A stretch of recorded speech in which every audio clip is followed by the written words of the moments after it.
Today for Mo Better Bands, I've got my friends Trey and Scott, and these folks are two of the band director team at Crawl Junction Schools, which has now their team has kind of expanded to 4 people. And one of the things that I've really admired about how Trey and Scott run their program, and there's quite a few things to admire because you guys really have a really great program down there.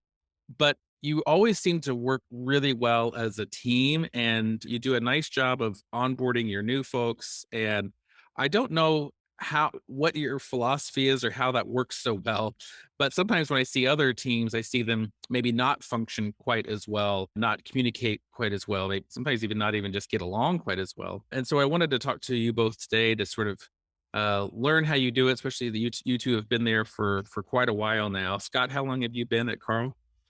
This will be my 19th year. Holy cow. I can't believe it's been that long. Okay, and Trey, how long have you been there?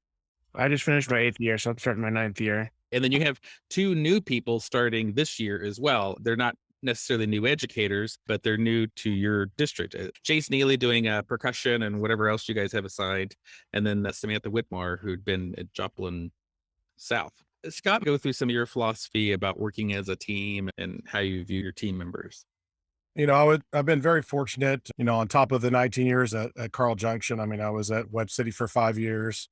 I had my own gig in a little bitty town up in South Nebraska for 4 years before that. So I kind of was on my own. And then I was an assistant director for 15 years and then got promoted up to the director of band. So being able to work with some really fine directors and staff at Webb, and then of course the other directors I've had at CJ in all my years, you kind of glean from those experiences and kind of go, okay, if I'm in charge, those are things I want to do, and other things that I don't think I'd do it that way. And the biggest part for me, like with staff, is, and our school set up this way too. They mandate that, I don't know if mandate's the right word, but they want each teacher to have their own class. So it's like, Chase coming in as a percussionist can't just be a percussion teacher and be an assistant director and not have his own class. He has to actually be a head teacher in a class. And that's one of the main points I like, is that each staff member has to have ownership in the program somewhere. I know some programs are set up where the head director does everything and the assistant just goes along and helps wherever possible. So when I took over, I really wanted to set up to be going, like, for example, Trey came in right as I took the head position. Thankfully he did. But like, I knew he was really strong at jazz. So it's like, hey, you want to do jazz 1? I'll do jazz 2. And then, we were able to delegate out to jazz 3 or the junior high jazz band, all that kind of stuff too. So you take it, you assess what you have staff wise, and then plug them into the strengths. So there's areas that Trey is definitely stronger at that I'm not, and vice versa. And we've been able to build on each other because of that and grow. And then we've done the same thing, with Micah that we've had the last, 6 years, and all the assistants we've had through the years, that, just be able to go, okay, what are you really good at? What are you comfortable with? Let's start plugging you in there and really develop an opportunity for them to flourish as staff, because if they flourish, so are our kids. Hmm. Sometimes it's difficult to delegate when, I mean, especially like Scott, in your case, you have so much experience, right? I mean, you've taught all these classes and have a lot of experience, and it's very likely or possible that, like, when you delegated Jazz 1 to Trey, in the very beginning, you could have probably done a better job than him because you had more experience, or you may have done a better job. I don't know, maybe he just came in and just killed it from the beginning. But oftentimes, like, because you've got more experience, you're better at it up front, and it can be hard to pass the reins over to someone else, even though that's really the only way they're ever going to sort of grow and get the experience to do it. Is that something that you've noticed as you've delegated? Not really. I mean, my innate thing is I want to trust people. I always try to look for the good in people more so than negative. And, the older I am, the more experienced I am in life, the harder that is. 'Cause, there are definitely some people in the world that will prove that statement wrong. But I'm always looking for the good people, and again, give that opportunity for somebody to grow. And so I was going to trust. That was when I took the head position, the principals were like, listen, you're teaching young adults and you're a professional, and we're going to treat you as such. And that stuck with me. And I'm like, I'm doing that with my staff. I want to make sure that I treat them like professionals. I want to trust them that if Trey's doing jazz 1, that he's going to give his best effort for it. And if not, then I go through and be like, okay, these are steps we can do. And yeah, I mean, there are times where it's like, I wouldn't do it the same way as Trey would. Trey would do it the same way I would, but that's okay. I Mhm. want him to be comfortable with who he is. And there's times that we sit and talk and like, hey, have you thought about doing this or whatever? And it's like, oh, cool. And then other times I hadn't thought of that. Not sure I like it, and we just have that dialogue. Trey and I just built this relationship and friendship, a mutual respect, and I want to carry that on when we had Micah here, and I want to make sure that Sam and Chase are set up the same way too. Mhm. Trey, what was that experience like when you were given, because you had taught for a few years in Kansas, if I Yeah, recall. I taught for 6 years at the middle school in Pittsburgh, Kansas, and I was more or less on my own. I had a little bit of help from the high school directors over a couple of the years. They didn't it wasn't the same setup that we had in Carl Junction. So, Right. um, but so coming into that and yeah, because Scott had said, he goes, well, listen, you've played in jazz groups your whole time. This is something you should do. Even though I had not taught any jazz band by that point in my life, Scott trusted me to do that. And I've gotten better at it over the years. Even, I felt like when I first got in, like I didn't know anything about the rhythm section.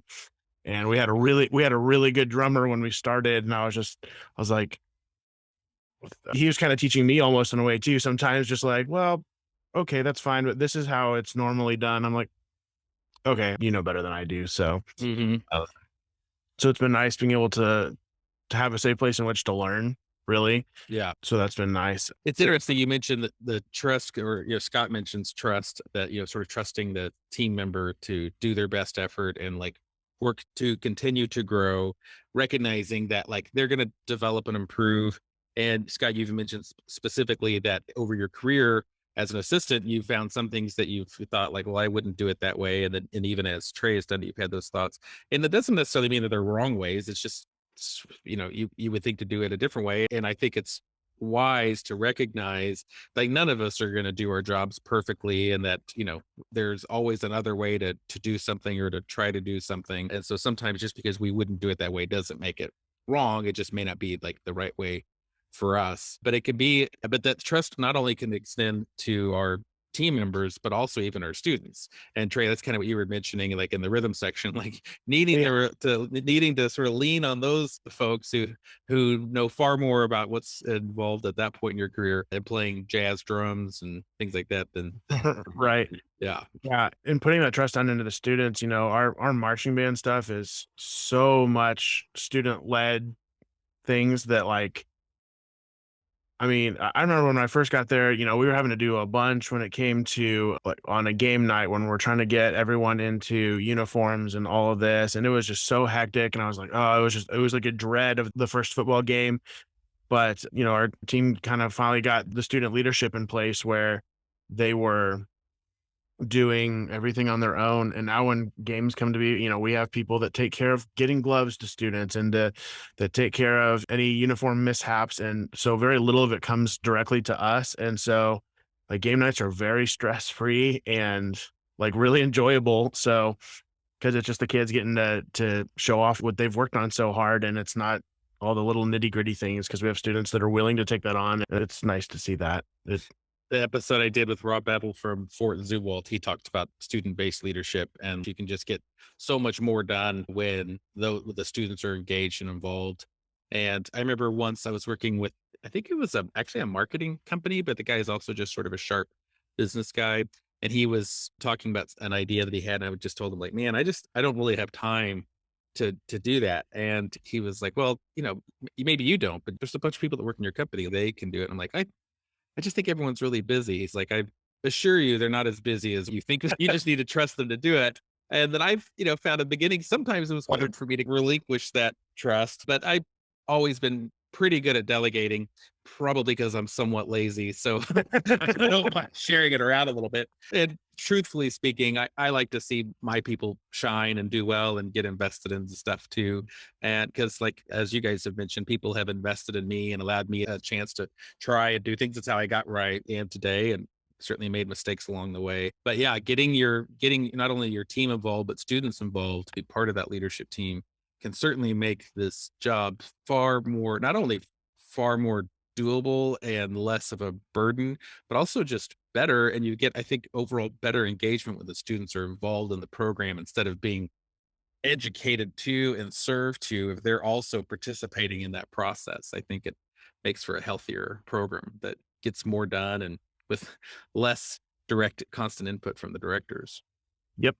Yeah. On the kids, I mean, when the kids get ownership of it too, I mean, that's a lot of the success we have in our program is their input. They'll come up with going, hey, we saw this. Can we add this into the show? I mean, it fosters them not just being, servant leadership, but they just invest in stuff and they get creative with things, or they come in going, concert band, hey, we hear this song. Is there something we can do? And it's like, sometimes yes, sometimes that's really, really crazy hard no, whatever. But I mean, it starts with that. I'm not, Trey probably has that with jazz bands, like, hey, what about this tune and things like that. I mean, so they start getting invested into it too, which is exactly what you want. You want them to have some creative power too. Yeah. So when delegating to our staff members, because obviously as we work with the paid professional staff, there's more expectations and more responsibilities that get sent over to them. But when delegating to those folks, what do those conversations look like? So if you're going to delegate a class to someone, kind of walk through maybe from both ends, Scott, how you've done it, Trey, how you've been on the other end of that. Like, what do those conversations look like? So it's kind of fun, especially with hiring two staff this spring, unexpectedly. Glad to add staff or whatever. But it's one of those things of really trying to figure out what their strengths are.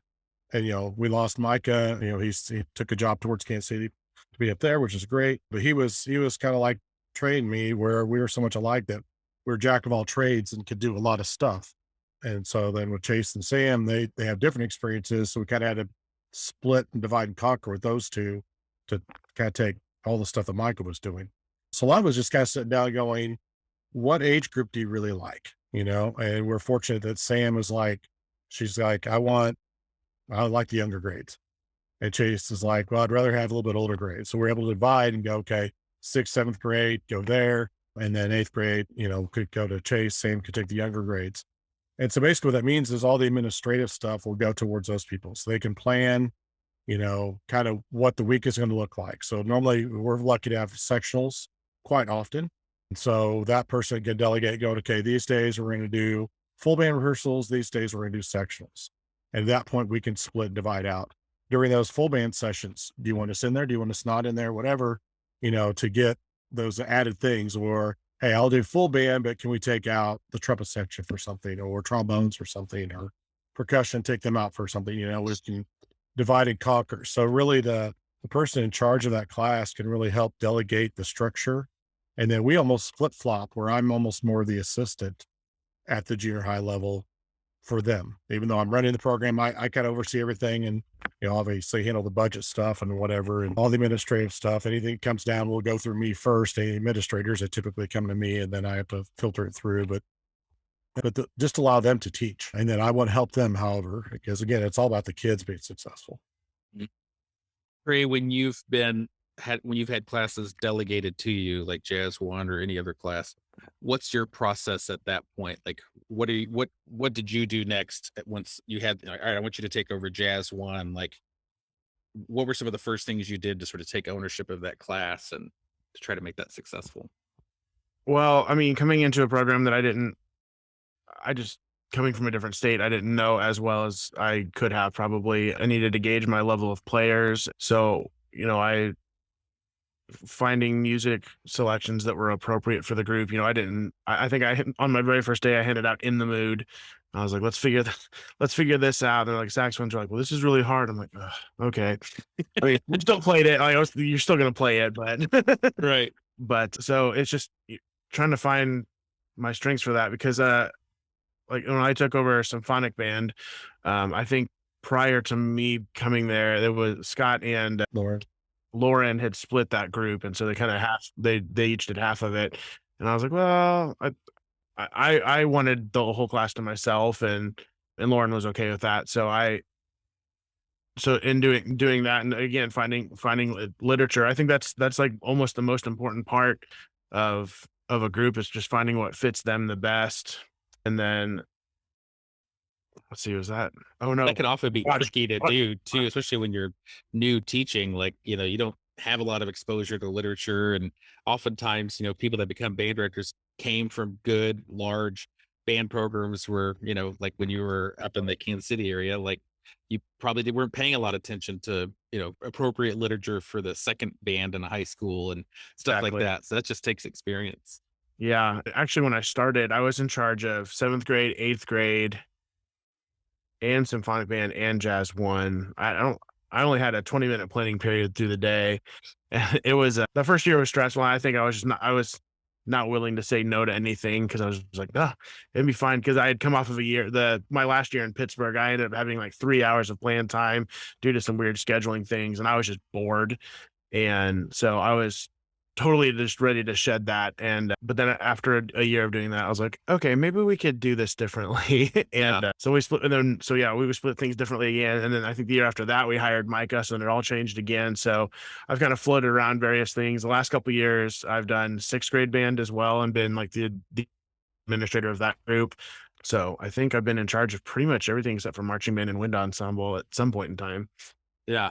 Yeah. But I know when Belinda started teaching her first year, she was at a small program in northern Oklahoma. And that second year, she joined the team at Quita. And the guys that were there, Jerry West and Tim Brandt, just really good band directors, good program there.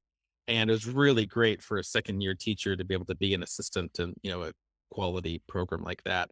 And I think her first year, or maybe it was just the first semester, I'd ask her, but she's out cleaning the pool. So I don't want to stop her because she's being productive right now. But I think she didn't have any classes. She just like kind of helped with everyone. But then pretty quickly they assigned the beginning brass over to her. And then after that, she started kind of having her own classes as well.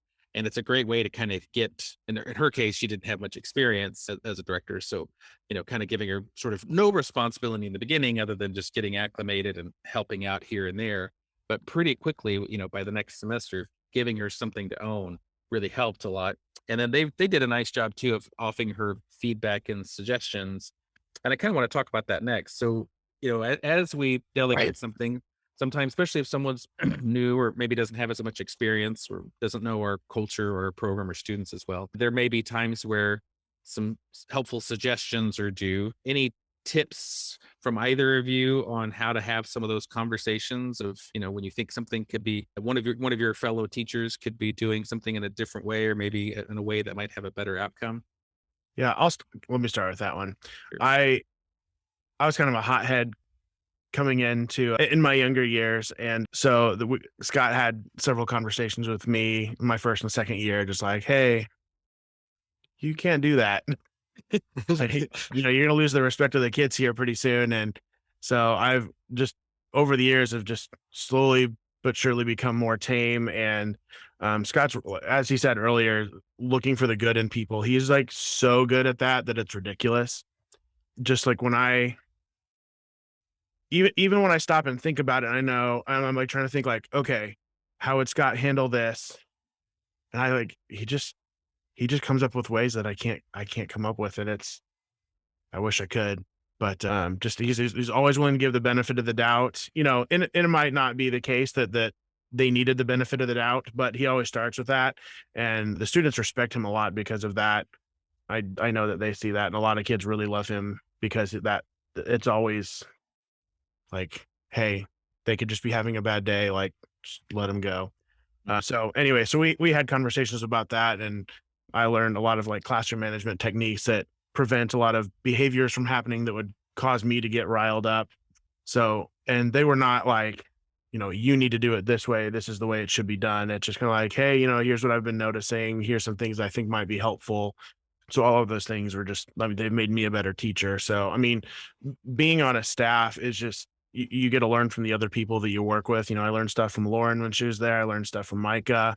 I expect to learn things from Samantha and from Chase as well. So I really appreciate that as that being a part of a team. Yeah. And again, another point of that too is, making sure, I've been a part of staffs and I've heard the horror stories of, in front of the kids, conflicts happening. And that's like, that doesn't need to happen. We're lucky. Trey and I are lucky that we eat lunch together every day. We're just together all the time, and still like each other too. It's really good. but we have those conversations, and also with that, the more you're together, the more you bond. I mean, there could be things that happen, like I can tell physical language, and he probably can with me of what bothers us, or whatever. And that way it's like, you know, by that physical language, the kids may not even totally get it, but he and I know each other well enough. It's like, okay, I need to go a different direction here or back off or whatever, and vice versa, and those type of things. And so the more you get, with your staff, we can hang out and just talk and those things. And get lucky, we're able to do lunch. All four of us will be able to eat lunch together every day. And, that's just a downtime. I mean, there's times that we're not even, not always just talking about school stuff. We'll just, hey, I saw this funny video. Let's watch this. And, and just everybody laugh and just have some good time and talk about family and what's going on. And just, we spend enough time together as band directors, you become family outside of your own family. And I want to make sure that the staff always feels that way. You mentioned about, when we give correction to, when possible, and in many cases it is, probably depends on like, the level or intensity of it, but not doing it in front of students. And I think there's times where there's some things you could say, like, hey, Mr. Wadell, I think maybe instead of that, we could do this or whatever. And there's like easy stuff like that, but there's other times where it's like, there's more of a problem, and doing it in private is Right. Not like certainly important. you're wrong about this situation, you need to fix it now. Like I've never had that happen to me while I've been here. So yeah, I probably wouldn't take that well. So Yeah, there's the old adage of praise in public and criticize in private, yeah. and I think that's so important. And I have heard and or seen teams where sometimes that criticism is happening in front of ensembles, and it's so destructive to morale and culture and trust that when that happens. And unfortunately, probably the type of band director that would you know, correct someone negatively in front of students is probably not the type of person that would listen to this podcast. But if somehow you are, just remember, like, that kind of stuff really does need to be handled in private. Talk to me a little bit more if you have, like, if there's like a real problem, like not just a suggestion, not just a, but like, you've got a team member and there's a problem. Maybe they're showing up late, maybe they're not being prepared. Like, there's just something that's going to affect their career even, and certainly their success in your program and at your district. Have you all handled that? Luckily we've never had a major issue. So, I think it goes back to just one-on-one. I'll sit down and talk to that individual and be like, hey, I'm starting to notice these trends. I'm starting to notice this behavior or whatever's going on. And, the kids are noticing it. And before it gets to a point that, parents and administrators, and, all that kind of stuff, it's like, we need to handle this. We need to probably approach this differently. And then sometimes, I mean, there are times that, I mean, it could be just a staff thing. So try and keep it within a one-on-one situation or within a staff thing that just, what goes on behind the office door stays behind the office door, and hopefully get it fixed or remedied that way. Yeah, really, what you're talking about is like, and Trey mentioned this earlier, about you see the best in people, but you also try to look out for your people, and having these types of conversations. If you care for a coworker, you care for their success or whatever, like helping them to avoid, a major problem is a way to demonstrate that care and concern. And sometimes I think I find it can be difficult to have those conversations. I sometimes have to do that with our team members too. But ever since I've had the mindset of like, well, I want to have this conversation so that they know that this is negatively affecting my opinion of them or negatively affecting their job performance or their future here at our company, I owe it to them to make sure that they know. I feel like it makes it a lot easier when it's done from the point of care and not so much just like scolding. Right.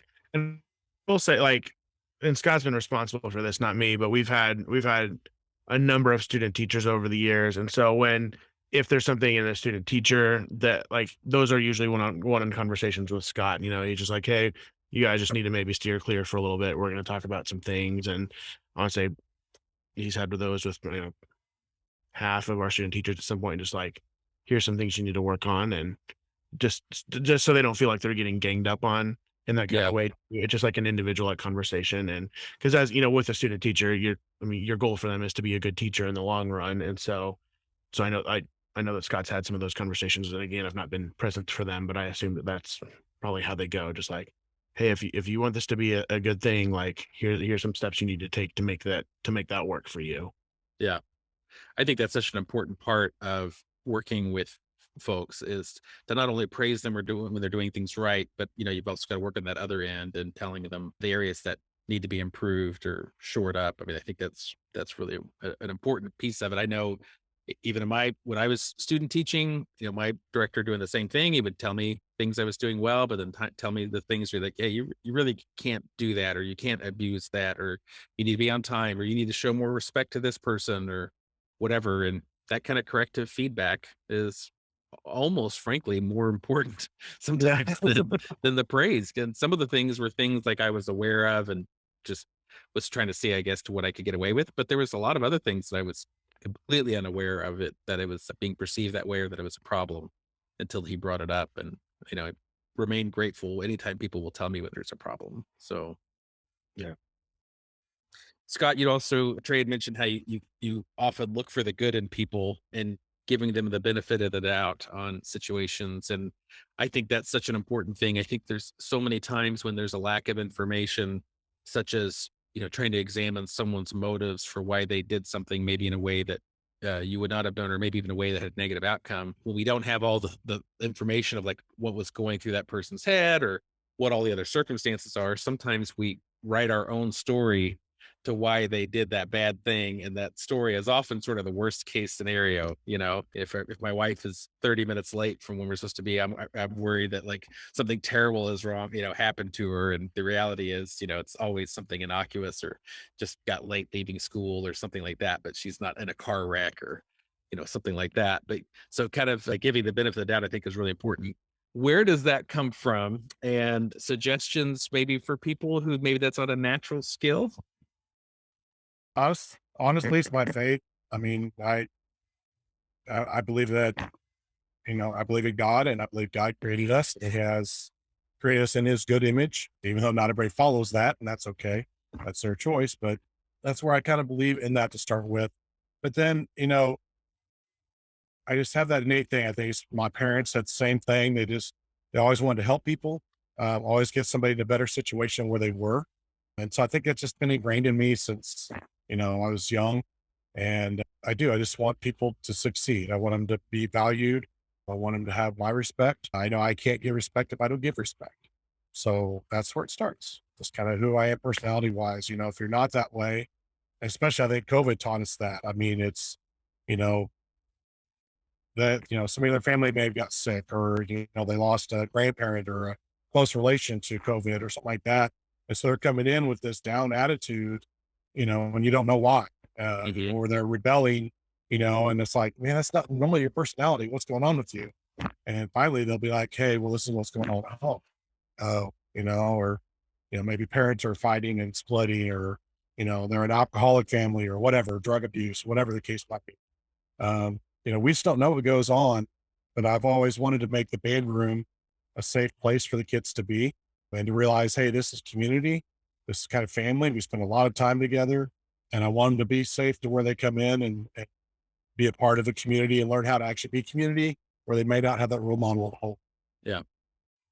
Yeah. The final thing that I could think about is you guys just recently have hired two new team members. One is replacing someone who's leaving, and then someone who's just new because you've grown to add a new position. So I'm sure in addition to the standard stuff of kind of the, you know, qualifications and the type of person you're looking for, experience, so on and so forth. But talk to me about how you look for someone who would be a cultural fit, and maybe tell me a little bit what that cultural fit means to you. Maybe that means also what it is and what it isn't. That's a great question. um, I think a lot of it is, I mean, first and foremost, they want to be a team player. They, 'cause they have to understand that we're just a blue collar town. I mean, we're not going to be, we're not a BOA elite, you know, type marching band, but we're going to be really good at what we do. But we have a really good culture, just hardworking, good kids. So somebody who has, pretty good ethic on their life, that maybe understands family, things like that. But they really want to be a part of a team culture. They're not power hungry on stuff. They can, when you talk to other people, how do they talk about that person? how are they viewed by people around them and the other staff people that they've worked with in the past. Yeah. I mean, I guess sometimes when I'm looking, when we were looking through applicants and stuff like that, and part of it is almost, just because we do spend so much time together, that like people that you think it'll be easy to be friends with, like really, like I know, like both when Samantha and Chase came in for their thing, like their interviews, you're just like, oh, I can see spending a lot of time with these people and it being like an enjoyable experience. Like it Mhm. just great. And Micah was the same way when he came in for his interview, just a down to earth guy, like we're just gonna teach some band together and it's gonna be a good time. So I know that I find that personally important, just that I can be friends with these people that I work with. Certainly is nice when you have that kind of click. We think in our company we've got around 100 employees, maybe a little bit more. And so when you get that number, like I'm certainly I couldn't be friends with everyone that works works there, and I'm sure there's people that don't want to be friends with me. But what we do try to look for is a few like common things. Like we look for people that can accept our communication style, which involves giving correction as needed. But the big thing that we're looking for is people that can kind of get excited about our purpose and mission. And I don't mean like lofty mission statements, but I mean like what it is we're trying to do. Like, this is what we're trying to do as our business. This is what the projects that we're working on. This is the kind of company we're trying to be. And people that hear that and get excited about it tend to be a better cultural fit for us than people that aren't. And so, yeah, I think we've had similar. And then every once in a while, you get those folks where you just like, there's that the mesh where it also just clicks. Like you're like, oh, these become friends. And in a smaller team of 4 people, you've got a better shot of kind of working out those friendships than if you're having to hire for a large team. But certainly having everyone be able to buy into your purpose of what you're trying to do with your band program is, in my experience, or your business or anything else you've got, is certainly key. Yeah. I I mean, mean, our office is smaller than a bedroom and all 4 of us are in there with our desks. So like it's just important. Yeah. Yeah. Like, yeah, like our backs are facing each other for some of the time, but like we're still there. In our billing office and stuff where the repair shop is at and everything else, the office that has marketing and IT, purchasing and like various accounting and stuff like that, it's essentially an open office, and it's not really big. I would say it's an open space that's roughly the size of maybe 2 or 3 offices, so it's kind of small. Yeah. And so when we hire people for that, there is a bit of like trying to make sure they sort of get along. But even thinking that, like, I think of the people that sit in those chairs, like there's just all different types of personalities. But I do think that they're all kind of bought into what we're doing. And there's a genuine respect for each other, that even though some of our personality types are vastly different, because of that respect and appreciation, I feel like 90+% of the time we all get along pretty well. well, that's where, like, I mean, we've had a long run of success at Carl Junction, and again, just like your company, there's a lot of good things going on. So when you add somebody new in, I mean, that's kind of the process of the interview is going, all right, we have certain things in play that we do and we do really well, but let's add your flavor into this. So it's not like my way or the highway. This is the ritual. This is what we do. It is, hey, this is the path we've been on, but it was, I added this stuff when I came on, and all the other directors that we've had through there over the last almost 20 years have added so much flavor to the program, and we've been able to just take that and at least stay on the same path and just add flavor to it, which Yeah. makes it better. Yeah, it does. Well, this has been really great. I think there's been so much great stuff here, and good things for folks that are on teams to be kind of focused at as we start to not quite ready to get back to work, but I know some folks will be soon. You guys are starting camps as well here pretty soon. I appreciate you both taking the time to share it. Like I said, I think you all have long done a great job of building teamwork, and there's just seemed to be, from the outside looking in, a general admiration and respect for each of your coworkers over the years. And even as I talk with each of you individually, I hear you talk highly of your coworkers. So I appreciate you guys taking the time to share that with us today. Yeah. Thank you for the opportunity.